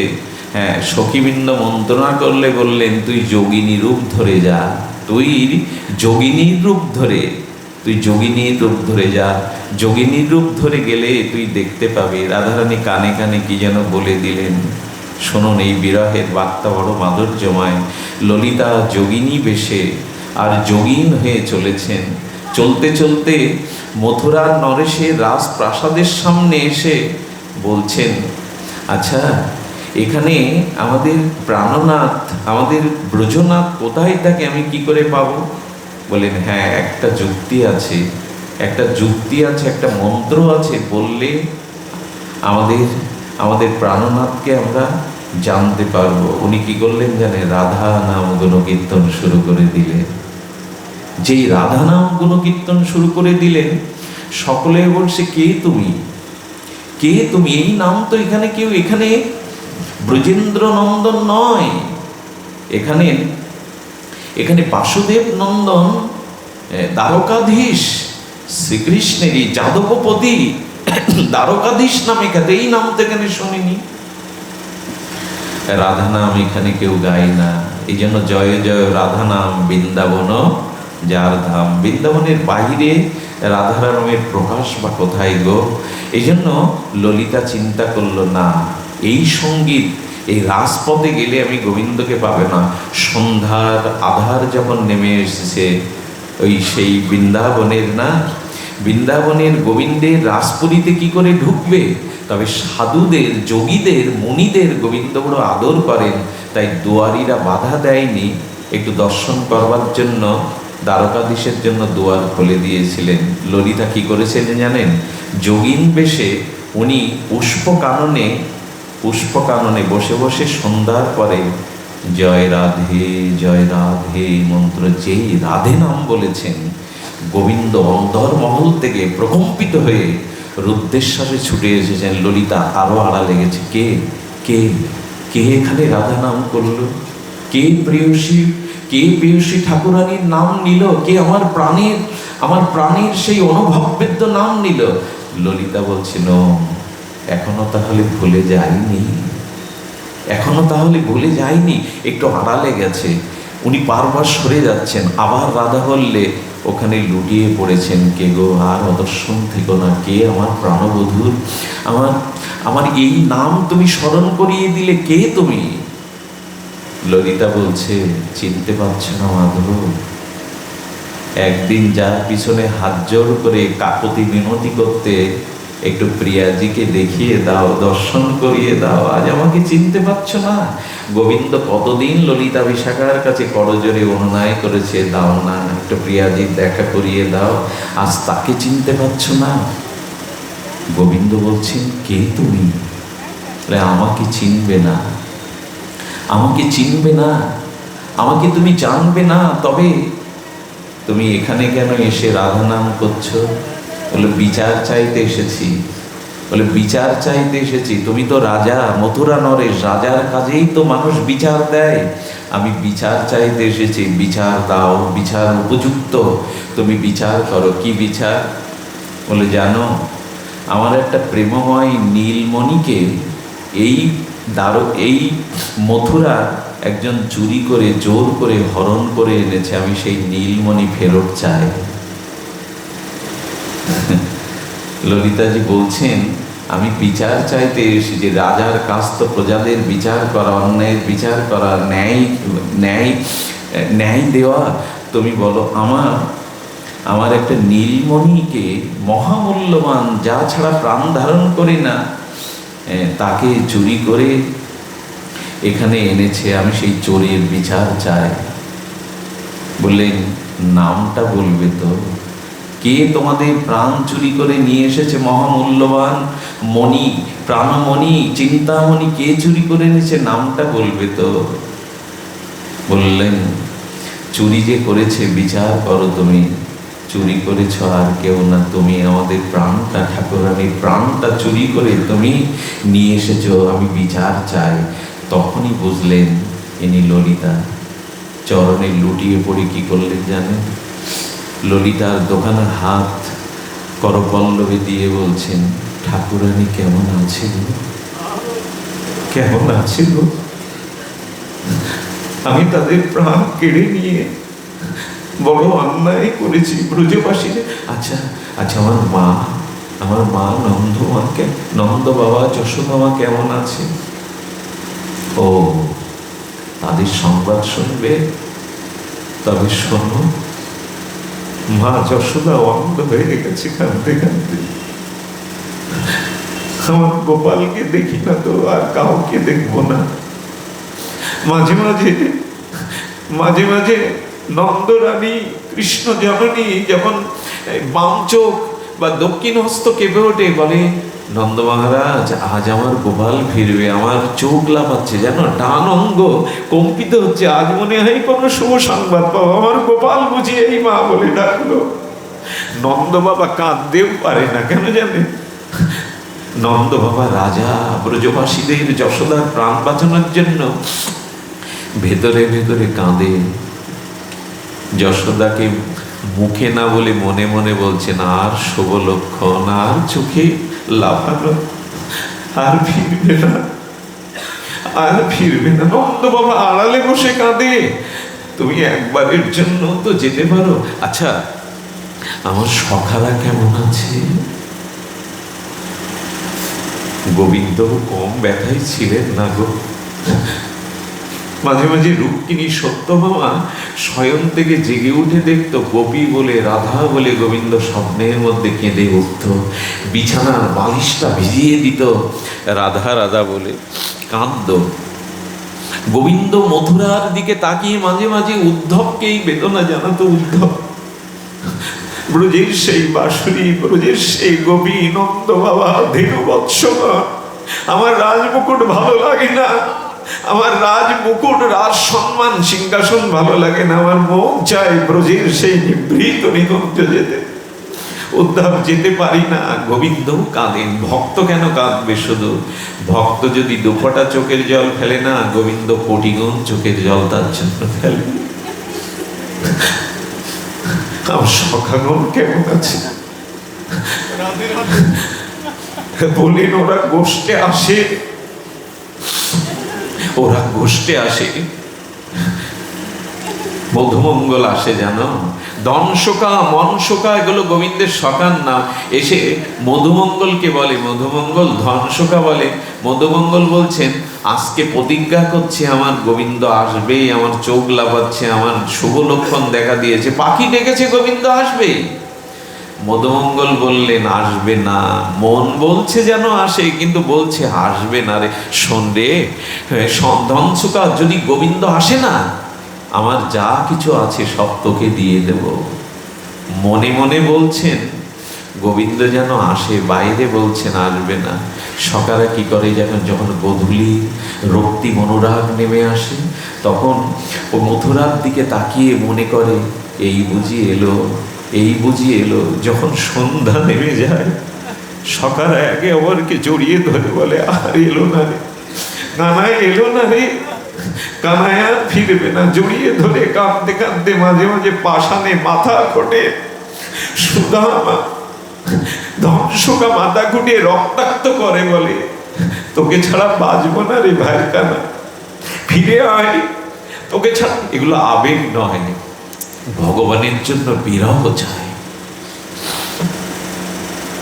আচ্ছা, কোনো প্রিয়জনের বাড়িতে গিয়ে কোনো প্রিয়জন যদি আপনাকে দুঃখ কষ্ট দ্বারা চোখের জল ফেলে কাঁদায়, তার কাছে আর যাবেন আপনারা? কেউ যদি আপনাকে কাঁদায়, পরম দুঃখ দিয়ে, পরম যন্ত্রণা দিয়ে চোখের জল ফেলায়, সেখানে আর কেউ যায় বাবা? আচ্ছা, আপনারা এত কাঁদেন তবু বারবার আসেন কেন এখানে? এত কাঁদছেন তবু আসেন কেন? বলে এই কান্নার মধ্যে পরম আনন্দ আছে। গোবিন্দ বলে, ব্রজ বলে, ভগবানের বিরহের কান্নার মধ্যে পরম আনন্দ আছে। কেউ কাঁদালে তার কাছে যায় না, কিন্তু বারবার ভক্তরা কি বলে জানেন? আবার কবে এমনি করে কাঁদবো, আবার কবে রাধে বলে কাঁদতে পারবো, আবার কবে রায় বলে, রাধা বলে চোখের জলে ভাসতে পারবো। এই কান্না, এই বিরহ আবেগ নয়, এটা অন্য জিনিস। এই বিরহ, এটাই আমাদের ভজন। বেদনা না জাগলে, উৎকণ্ঠা না জাগলে তাকে পাওয়া যায় না গো। এই জন্য মহাপ্রভু গম্ভীর গাম্ভীরায় শেষ 12 বছর তার গম্ভীর গাম্ভীরার যে বিরহ, মাথুর বিরহ, এটা বর্ণনা লোমকূপে রক্তকম দন্ত সব হলে, কবু অঙ্গ ক্ষীণ হয়, কবু অঙ্গ ফুলে। মহাপ্রভু এই মাথুর বিরহে তার অস্থি সন্ধি মজ্জা বিগলিত হয়ে যেত। আমার বিরহ কাতর দ্বাদশ দশায় মহাপ্রভুর হস্তপদ কর্মাকৃতির মতো ভেতরে ঢুকে মাটির ডেলা পাকিয়ে যেত। এ কি বলবার কথা! শেষ 12 বছর মহাপ্রভু এই বিপ্রলম্বে কেঁদেছিলেন। সমুদ্রের গর্জন, পুরীর সমুদ্রের গর্জন দেখতে যায়। গুরু মহারাজ বলেছিলেন, ওই গাম্ভীরার মধ্যে যে বিরহের গর্জন আজও যে রসিক কান পেতে শোনে, সে আর স্থির থাকতে পারে না। তার জীবন ক্রন্দনময় হয়, রোদনময় হয়। আমার সখারা এমনি করে ফিরে যায় তারা বিরহে। বলেন, আমার রায়ের কথা বলো, কেমন আছে? আমার প্রিয়াজির কথা বলো। ললিতা স্তম্ভিত হয়ে গেলেন। শুনতে চাও শ্যাম, তোমার রায় কেমন আছে? জানো, এত বছর সে চোখে তার নিদ্রা আসেনি। পাথর প্রতিমা হয়ে বসে আছে তাকিয়ে, শুধু মুখে একটাই নাম, হে প্রাণনাথ, হে ব্রজনাথ। মাঝে মাঝে জানো কি হয়? মাঝে জানি তমাল বৃক্ষকে দিকে ছুটে গিয়ে পড়ে যায় ঠাকুরানী। মাঝে মাঝে ভাবাবেশে বলে, ললিতা, আমি শ্যাম পেয়েছি, এই দেখ আমি শ্যাম সুন্দরকে পেয়েছি, শ্যাম ফিরে এসেছে ব্রজে। কি বলে জানেন? রাধারানীর নখর জ্যোতি তো পরম উৎকর্ষ জ্যোতি। নখের জ্যোতির মধ্যে শ্যামকে দেখে জড়িয়ে দড়িয়ে বলে, এই তো আমার শ্যাম এসেছে, আমার শ্যামকে পেয়েছি। গোবিন্দ মূর্ছিত হয়ে পড়ে গেলেন। এ কথা বর্ণনা করতে করতে কখন যে রাত চলে গেছে প্রাণনাথের। গোবিন্দ যেখানে রাসপুরীতে রাস পালনকে, স্বর্ণ পালনকে সই, সেখানে আজ ললিতার সামনে মথুর বিরহে, গোপীর বিরহে আজ ধোলাতে গোবিন্দ মূর্ছিত হয়ে পড়ে গেছে। ললিতা ভাবল, ভোর হলে উদ্ধব আসবে, আমাকে দেখতে পেলে গোবিন্দকে আর নিয়ে যেতে দেবে না। ললিতা জলের সিটে দিয়ে গোবিন্দের মূর্ছা ভঙ্গিত করে বললেন, শ্যাম, চলো না গো, একবার চলো না গো, অন্তত প্রাণ বাঁচানোর জন্য একবার চলো, একবার চলো। ললিতাকে জড়িয়ে ধরে বললেন, আমার প্রাণ ব্রজে, আমার প্রাণ বোঝে। ললিতা, গিয়ে বলো আমি আসবো। সে আশা তো তুমি শৃঙ্খল দিয়ে রেখেছো, আসবো বলে তো এলে না। আমি আসবো এই মুহূর্তে। উদ্ধব ভোরবেলায় স্নানের জন্য এসে বলছে, বাসুদেব ভগবান তুমি কোথায়? আজকে শয্যায় নেই কেন বাসুদেব ভগবান কোথায়? ললিতা একটু অন্তরা লেগেছে, সঙ্গে সঙ্গে প্রবেশ করেছে উদ্ধব। বাসুদেব ভগবান আমি খুঁজছিলাম, তুমি এখানে কেন? তোমার গায়ে ধোলা কেন? চোখ ফুলে গেছে চোখের জলে কেন? হঠাৎ ললিতাকে সামনে রেখে দিয়ে বলছে, কে তুমি? গোবিন্দ আড়াল করবে বলে বলছেন, ও মহাযোগিনী। যোগিনী তোমার কাছে কেন? বললো, যোগিনী এই জন্য, আমি এই যোগিনীর চরণ বন্দনা করি, তার চরণ ধরে অনুরোধ করি, কেন জানো? যাতে আমার মনোবাসনা পূর্ণ হয় গো গোবিন্দ। বাসুদেব ভগবান তুমি যোগিনীর চরণে পড়ো? বলে, হ্যাঁ, ললিতা, বিশাখা, সখী মঞ্জুরি পারে আমার আশা পূর্ণ করতে। আশীর্বাদ নাও উদ্ধব, হ্যাঁ আশীর্বাদ নাও। উদ্ধব দেখছেন গোবিন্দকে যে কাঁদাতে পারে, গোবিন্দের গায়ে যে ধুলামলিন করতে পারে, সে সাধারণ যোগিনী নয়। চরণে প্রণাম করে বলছেন, আমাকে আশীর্বাদ করো। ললিতা ফিরে আসছে আর বলছেন, শ্যাম এসো। আচ্ছা, ফিরে আসার বর্ণনাটা আমি ভাষা পাচ্ছি না, কণ্ঠ রুদ্ধ হয়ে যায়। ললিতা যখন এসেছে, দূর থেকে দেখছে রাধারানী বারবার মূর্ছিত হয়ে পড়ে যাচ্ছেন চোখের জলে, আর সবাই তাকিয়ে আছে ললিতা নিশ্চয়ই প্রাণনাথকে নিয়ে ফিরবে, ললিতা নিশ্চয়ই প্রাণনাথকে নিয়ে ফিরবে। এই প্রত্যাশায় যখন সবাই ললিতাকে দেখে ছুটে আসছে, ললিতা বলছেন, কি জবাব দেব আমি ঠাকুরানী? বড় ভরসা জাগিয়েছিলাম, হৃদয়ে আশা জাগিয়ে গিয়েছিলাম, তোর প্রাণনাথকে আমি তোর কাছে মিলাম। আমি কি জবাব দেব ঠাকুরানীকে? পাষাণে মাথা ঘুরছে আর বলছে, না প্রাণনাথ, ব্রজনাথ, একটি বারের জন্য তুমি এসো ব্রজে। এই ক্রন্দন, এই বিরহ গোবিন্দ সহ্য না করতে পেরে প্রকাট হয়ে বলছেন, ললিতা, ললিতা এমন করে কাঁদে না, আমি এসেছি, চলো। এসেছো ব্রজনাথ, চলো। ব্রজনাথকে নিয়ে ললিতা যেই গেলেন, প্রথমে রাধারানী দর্শন করেই গোবিন্দকে প্রেমে মূর্ছিত হয়ে গেলেন। গোপীগণ গোবিন্দকে জড়িয়ে ধরে সকলে বলছে, রাধে রাধে, শ্যাম এসেছে। শ্যাম সুন্দরকে সিঙ্গার করে, রাধারানীকে সিঙ্গার করে নিকুঞ্জ মন্দিরের মাঝে দিয়ে দিলেন। সত্যি কি গোবিন্দ এলেন? বিরহে সেদিন প্রাণ রাখতে পারত না, তাই স্ফূর্তিতে গোবিন্দের দর্শন দিয়ে আবার লোকালেন, আবার সেই বিরহ দশা। এরপরে 100 বৎসর কেটে গেল। কত বছর? 100 বৎসর। 100 বৎসরের বিরহ, মাথুর বিরহে, সে বিরহের বর্ণনার কিবা ভাষা দেওয়া যেতে পারে। 100 বৎসর পরে যে মিলনটা কুরুক্ষেত্র হয়েছিল, একটু আস্বাদনে সময় আছে কি আপনাদের হাতে? আধা ঘন্টার সময় আছে, আমরা পাঠ সময় মতোই বিশ্রাম দেব। তবে আজ তো আমারও বিরহের দিন, আজ তো আমারও বিরহের দিন।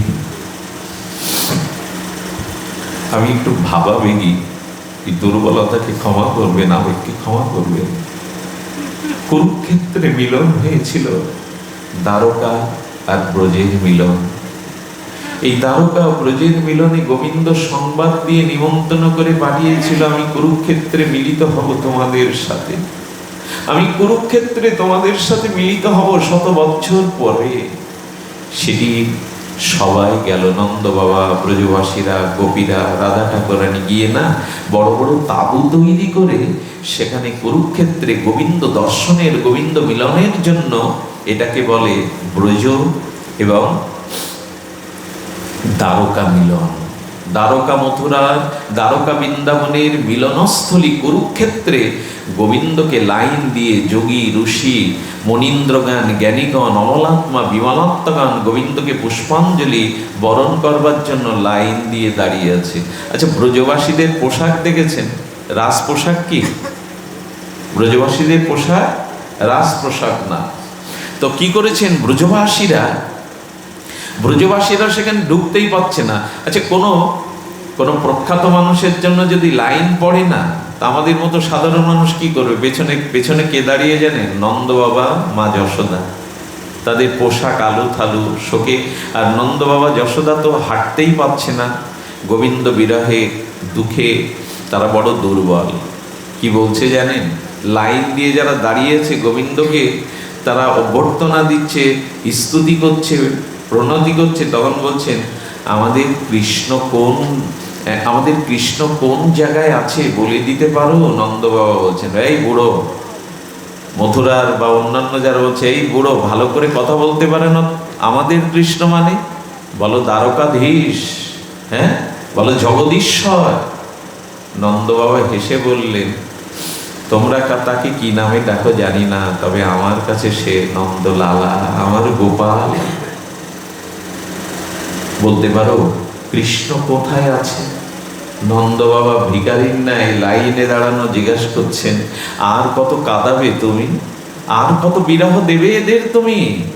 নন্দ বাবা যশোদা মা শুনতে শুনতে যাচ্ছে, দেখি লাইন বলে এখন ঢোকা যাবে না, এখন ওখানে প্রবেশ করা যাবে না। দেখুন না, হাজার হাজার সহস্র মানুষ গোবিন্দকে পুষ্পাঞ্জলি দিচ্ছে, মাল্যদান করছে, স্তুতি আরতি করছে, এর মধ্যে প্রবেশ করতে পারবে না। নন্দ বাবা দুয়ারির কাছে পাশ থেকে গিয়ে বলে, একবার বলো না কৃষ্ণকে গিয়ে মা যশোদা এসেছে, নন্দ বাবা এসেছে। এই কথাটা দুয়ারি বুঝতে পেরেছিলেন। সঙ্গে সঙ্গে দুয়ারি নন্দ বাবা যশোমতী মাকে নিয়ে যেই ভেতরে প্রবেশ করলেন, গোবিন্দ যশোদা মাকে দর্শন করে আর ছুটে এসে যশোদার বুকে পড়েছে। লালা, লালা কত শুকিয়ে গেছিস, লালা কতদিন তোকে বুকে নেয়নি, তোর মায়ের কথা মনে নেই লালা। গোবিন্দ নীরবে চোখের জল ফেলে মায়ের স্নেহ নিচ্ছেন। সে সময় গোবিন্দ কিশোর নয়, বাৎসল্য প্রেমের এত প্রভাব, গোবিন্দ তখন সত্যিই লালা হয়ে গেছে। গোবিন্দ লালা কি হয়েছে জানেন? ওই বিদ্যা বয়সেও গোবিন্দের বাৎসল্য প্রীতিতে যশোদার স্তন থেকে দুগ্ধ খরিত হয়ে গোবিন্দের বদন ভিজে যাচ্ছে। এটাই বাৎসল্য প্রেম। গোবিন্দ যেন সেই শিশু নন্দ লালা হয়ে, যশোদা নন্দন হয়ে, বিরহে কাতর হয়ে, মা কত কেঁদেছ, কত কষ্ট পেয়েছ। নন্দ বাবাকে বসিয়ে চরণের ধরে নিলেন, তাদের কাছে ব্রজের সংবাদ নিলেন, আর বুকে জড়িয়ে ধরে যশোদা যেন জীবন পেল, নন্দ বাবা যেন জীবন পেল। এভাবে তাদের চরণ জল করে তাদের সিংহাসনে বসিয়ে যখন বিশ্রামে দিয়েছেন, হঠাৎ করে গোবিন্দের মনে পড়েছে, আমার রায় কোথায়, আমার গোপীরা কোথায়। গোপীরা কিন্তু তারা রাধারানীকে সেই তাঁবুর মধ্যে সুন্দর করে সাজিয়ে সেই ব্রজের মতো করে কিছুটা রূপ দিয়ে দাঁড়িয়েছে। গোবিন্দ ছুটতে ছুটতে যাচ্ছেন, কোনো লোকলজ্জা, কোনো মর্যাদা না নিয়ে ছুটে গিয়ে করুণাময়ীর দুয়ারে যখন উপস্থিত, করুণাময়ীর চরণটা কেবল দেখতে পেয়েছেন, লক্ষ্য তো ওইদিকে, চরণ দেখেই তিনি মূর্ছিত হয়ে পড়ে গেছেন। ললিতা বিশাখা টেনে তাকে তুলে যখন ঠাকুরানীর পাশে বসিয়ে দিলেন, রাধারানীর চোখ মুদ্রিত করে সেই ধ্যানস্থ হয়ে যেন আছেন। প্রাণনাথ রাধারানীর হাতটা দিলেন, রাধে চোখ খোলো, অপরাধীকে দেখো, চোখ খোলো। রাধারানী সেই চোখ উন্মিলন করে দেখলেন তার প্রাণনাথকে। ললিতা বিশাখা মনের মতো করে শৃঙ্গার করে তাদের সাজিয়ে দিলেন। প্রাণনাথ প্রাণবধূ প্রিয়তমকে শ্যামকে সাজিয়ে পুরনো দিনের ব্রজের আনন্দের জন্য তারা এই দিনটার প্রতীক্ষায় ছিলেন। প্রেম আনন্দ রসে যুগল মিলনে যখন গোপীরা প্রেমানন্দে ভাসছে, গোবিন্দ তখন বললেন, রায় আমাকে অনুমতি দাও, আমি আবার আসব, আমার কিছু কার্য বাকি আছে, আমাকে অনুমতি দাও। প্রাণনাথ চলে যাওয়ার পরে রাধারানী কি বলেছিলেন জানেন? ললিতা, আজ একটু শয্যা করে দে, 100 বছর ঘুমাইনি আমি, আজ প্রাণবধূকে পেয়ে আমি একটু ঘুমাবো, আমাকে বিছানা করে দে। এই 100 বছর পর রাধারানীর চোখে নিদ্রা নেমেছিল। রাধারানীর বিরহটার কথা যদি বলি তাহলে বলবো, ললিতা বলেছিল, বিশাখা বলেছিল, রাধে তোর প্রাণের যে গোবিন্দ বিরহে আমাদের সাথে খুলে বল। দেখ, প্রিয়জনের সাথে বিষাদ দুঃখের কথা বললে বুকটা হালকা হয়। ললিতার মুখে করপল্লব আবরণ দিয়ে বলেছিল, কোনোদিন একথা আর বলবি না। আমার গোবিন্দ বিরহে যদি বাক্য বা নিঃশ্বাসের দ্বারা বিন্দুমাত্র জগতে প্রকাশ হয়, অনন্ত ব্রহ্মাণ্ড পুড়ে ছাই হয়ে যাবে। রাধারানী এতটা ধীর, ওই বিরহকে বুকে 100 বছর রেখেছেন। কি বলছেন?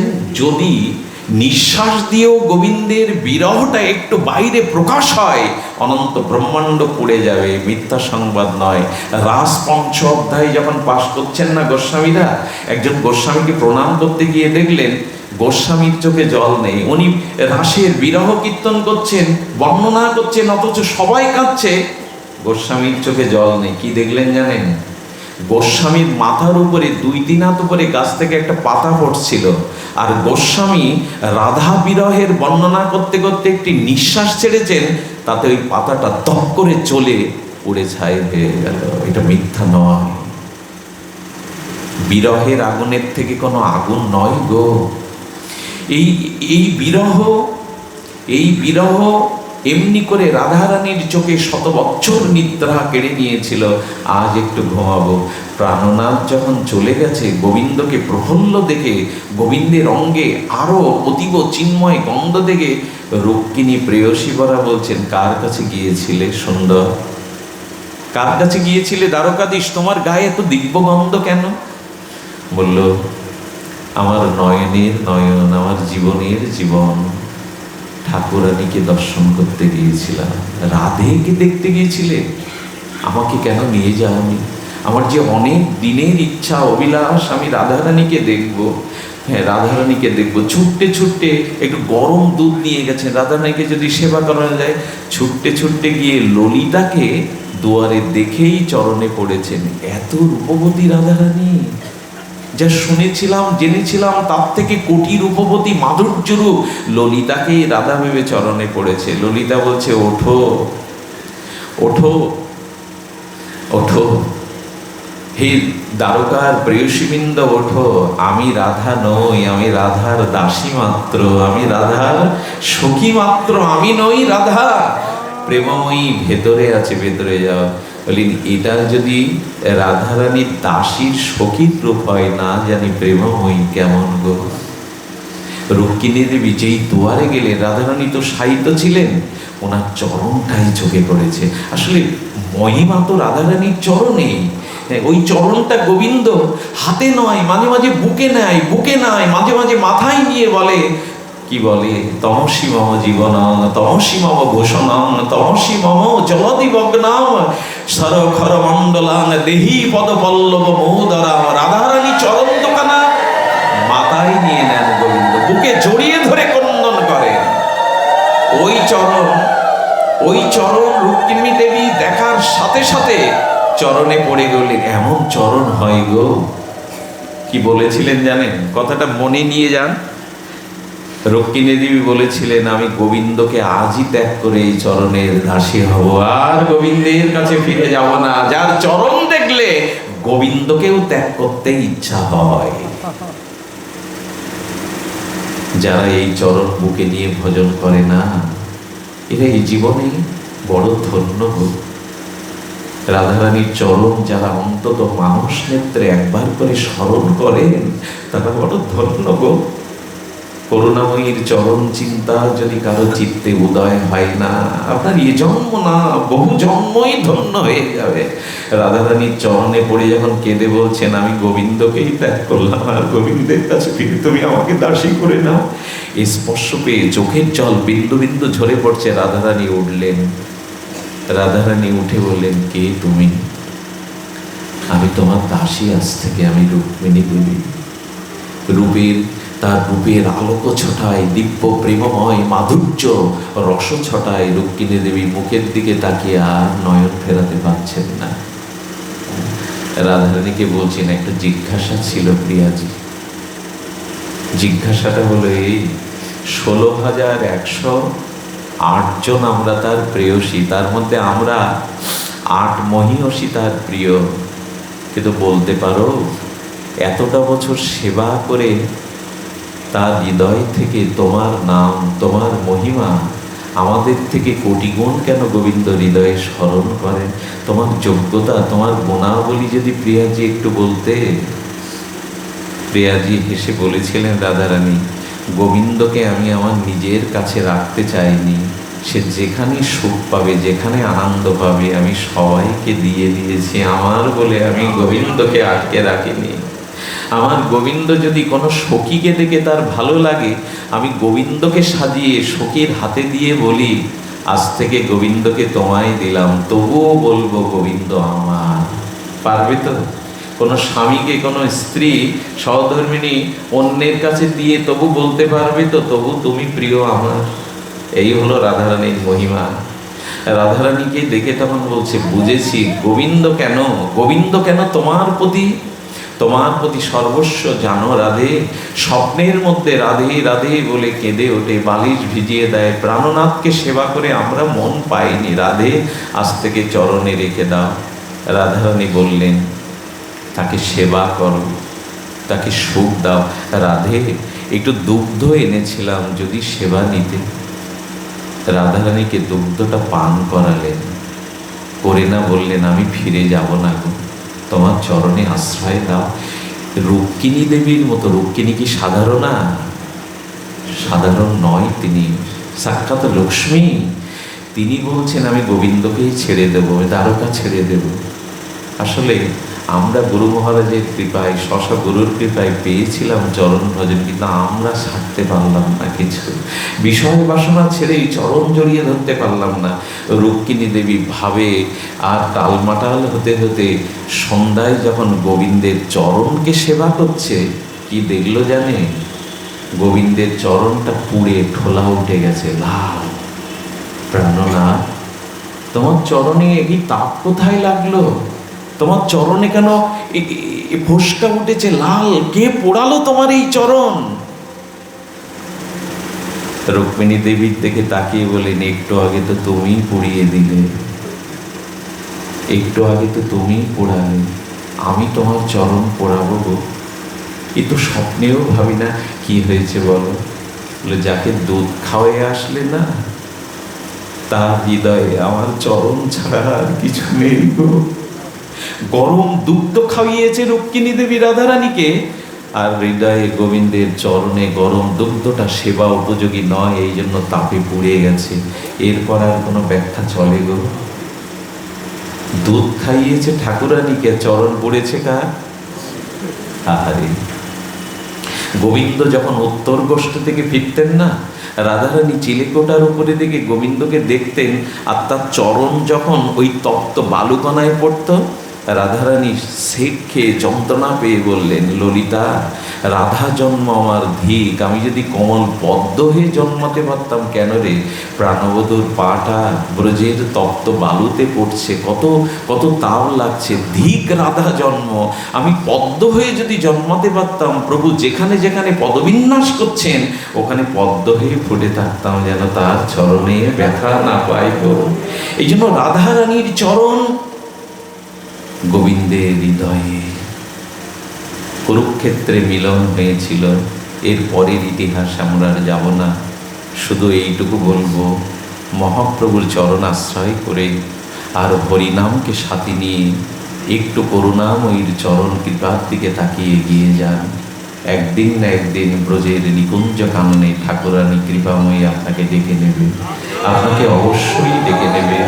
এই করুণা শুধু ভক্তরা হাত জোর করে গলে কাপড় দিয়ে একটি নিবেদন চাইব, একটি ভিক্ষা চাইব আজ আপনাদের কাছে। একটা ভিক্ষা চাওয়ার আছে আমার, তবে না, অর্থ নয়, অন্য কিছু নয়, একটি ভিক্ষা চাইব। আমি আমার জন্মভূমি বাংলাদেশ থেকে এসেছি। আমি বণিক ভবনে এই পরিবারের প্রত্যেক সদস্যের কাছে বড় ঋণী। এরা শ্রী গুরু মহারাজকে খুব বড় বেশি ভালোবাসে, গুরুগত প্রাণ এদের। এই 3টে দিন এই পরিবারের কোনো সদস্যের মুখে আমি কোনো ক্লান্তি দেখিনি, আমি কোনো বিরক্তির ছাপ দেখিনি। দিন রাত তারা আপনাদের চরণ ধুলি পেয়ে নিজেদেরকে ধন্য করবে বলে তারা প্রয়াস করছে। এই বাড়ির পারিবারিক সহাবস্থান আমার কাছে দিব্য লেগেছে, এটা শ্রী গুরুর একান্ত কৃপা। ভিক্ষা চাইব, এদের জন্য একটু হৃদয়ের অন্তঃস্থল থেকে প্রার্থনা করবেন। এরা জন্ম জন্মান্তরে যেন আপনাদের চরণ ধুলি পাওয়ার ভাগ্য পায়, এমনি করে গৃহাঙ্গনে হরিকথার ভাগ্য পায়। আর একটা ভিক্ষা চাইব, ফিরাবেন না কেউ। সেই হলো ওই একদম পেছনে যিনি দাঁড়িয়েছেন না, এই গলির মধ্যে যিনি দাঁড়িয়ে আছেন, মুখ দর্শন করতে ভক্তদের সুযোগ পাননি, সকলেই বাতাসে আপনাদের চরণ ধুলি উড়িয়ে আমার মস্তকে একটু দিয়ে দিন। আমার চাওয়া এছাড়া অন্য কিছু নেই, যেন জন্ম জন্মান্তরের আপনাদের মতো শুদ্ধ ভক্তের চরণ প্রান্তে বসে গৌর গোবিন্দের লীলা রস আস্বাদন করতে পারে। এইটুকু কৃপা করবে, এইটুকু করুণা করবে। আমি ধন্য। আমার সাথে আমার প্রেমানন্দ ধনঞ্জয়, আমার ছোটবেলার একান্ত অনুগত, আজকে সে প্রাণকৃষ্ণ বাবার চরম পরম আদেশ পেয়েছেন। মনোহর দাস বাবাজি সহ কত বিদগ্ধ জন। আমি লজ্জায় মুখ তুলতে পারি না। আমি নদ নামার বিষয় কি, আমার মুখ উঁচু করে মুখ দর্শনেরও কোনো যোগ্যতা নাই। তবে এই জীবাধমকে, নরকের নদ নামার কীটকে যে ভালোবাসা, যে আশীর্বাদ দিয়েছেন, আমার মনে হয় এই মনুষ্য জীবনে আর কিছু চাওয়া পাওয়া থাকতে পারে না। আমার বড় বাবা বসে আছেন, ওনার জন্য চরণধলি দিয়ে দেবেন। এই গৃহটাকে বৃক্ষের ছায়াতলে যেন এমনি মিলন মেলায় আনন্দ উদ্ভাসিত হতে পারে। শেষে এইটুকু বলবো, আবার আসিব, আবার হাসিব, আবার মিলিব, আবার গৌর গণগাথায় আমরা প্রেমে ভাসিব। এই প্রার্থনা রেখে আজকের মতো হরিকথা এখানেই পূর্ণ বিশ্রাম। আবারও দেখা হবে।